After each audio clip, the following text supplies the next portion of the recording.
guys, meron na naman ako i-share sa inyo. Kasi, ako nabudol na naman nung Lazada sale. Wow. Alam niyo ba dati, hindi ako mahilig sa mga ganitong bagay.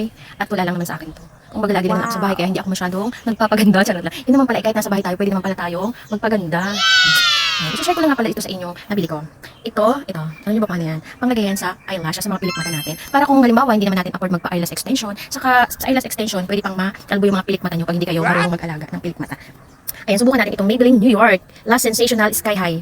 Wow. Titingnan natin kung legit talaga siya na nakakahaba ng pilik mata pag in-apply natin sa ating lashes. Ayan ha, lagyan natin. Ayan, maikli lang ng lashes ko kasi nakalbo nga yan dati. Kaka-eyelash extension ko. Ayan o. Nagdagan pa natin.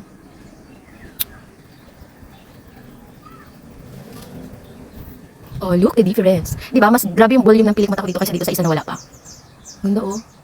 Wow. Oh, kaya kung halimbawa mayroon kayong anak na dala-dalagita or kayo din na may kasi ang ganda bagay yung mata natin ay nalalagyan ng mga ganito parang buhay na buhay. Parang hindi natin nakikita yung mga lungkot.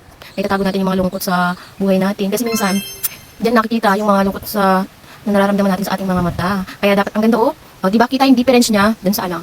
Dun sa walang aray. Ayan. Ang hirap pa ba ng salamin? Dito lang ako sa salamin sa cellphone. Ayan, ganyan siya kaganda. Look naman, kitang-kita ang difference niya na mas kitang-kita yung volume ng pilik mata ko dito sa nilagyan natin itong pang eyelashes na ito. Oh, at saka, ayan guys, so kitang-kita natin yung pagkakaiba ng dalawa kong pilik mata. Dalawang mata ko. Ayan oh. Oh, kitang-kita yung volume dito na talagang oh. 'Di ba? Compare dito sa isa ko. Kaya lagyan na rin natin yung isa para pantay. Ayan.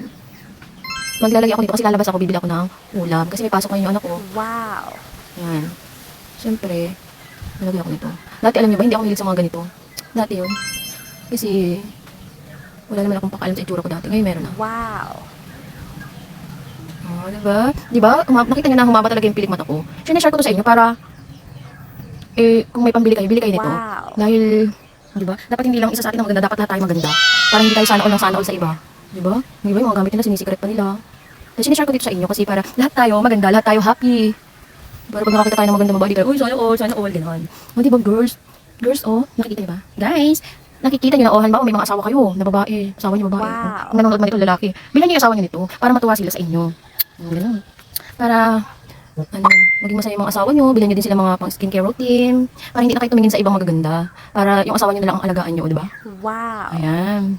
O, di ba? Nakita nyo na, hindi nyo na kailangan magpa-eyelash extension pa. Pag ito ang gamit nyo. Ilalagay ko din pala dyan sa itaas, yung link nito, para kung gusto nyo bumili, at legit na legit talaga ito na original Maybelline. Wow. Hi! Sobrang nakakatuwa. Tingnan yung pilik mata ko.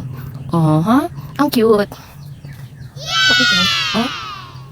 Tapos nga pala, ito ay waterproof ito. Kahit mabasa, hindi siya ganun naaalis.